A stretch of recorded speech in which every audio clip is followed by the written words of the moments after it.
first ball in football, soccer as we call it. Here is the world's দর্শক, Argentina Spain final নিয়ে আলোচনা যেন থামার নয়। এবার চমকে দিয়ে দারুণ সুখবর দিল ফিফা। দর্শক, খবরের বিস্তারিত জানুন পুরো প্রতিবেদনে। ফিফার নতুন সিদ্ধান্তে আবারও ফাইনাল হতে যাচ্ছে 28 তারিখে। তবে কিভাবে কি সিদ্ধান্ত বা কি নিয়মকানুন মেনে হতে যাচ্ছে আবারও ফাইনাল ম্যাচ, সেটা এখন অবাক করা বিষয়। দর্শক, স্পেন 1-0 গোলে জিতে এরই মধ্যে বিশ্বকাপের শিরোপা নিয়ে দেশে ফিরে মাদ্রিদে ছাদ খোলা বাসে উদযাপন করেছে।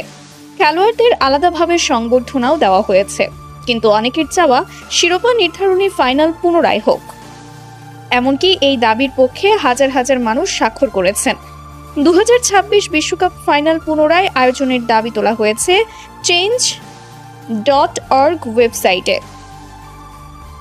গিজেলা সানচেজ নামে এক সমর্থক দাবি তুলেছেন, নিউ জার্সিতে 19 জুলাই অনুষ্ঠিত ফাইনালে স্লোভেনিয়ান রেফারি স্লাভকো ভিনচিসের একাধিক সিদ্ধান্ত নিয়ে প্রশ্ন তোলা হয়েছে।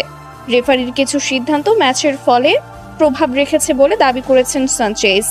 এই প্রচারণায় এরই মধ্যে 1 কোটি মানুষ স্বাক্ষর করেছেন বলে জানা গেছে।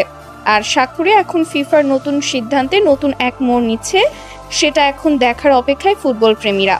আসলে আর্জেন্টিনা বনাম ম্যাচটি ঘিরে কি হয়েছে তা ভেতরের বিষয়টি জানতে পেরে এবার যা নতুন সিদ্ধান্ত নিতে হচ্ছে ফিফার, তো এখন সময়ই বলে দেবে কে জিতবে। তো দর্শক, আপনাদের মতামত কি? আবারও কি ফাইনাল হতে পারে? কি মনে হয় আপনাদের? আর কেই বা জিততে পারে? কমেন্টে জানাতে ভুলবেন না।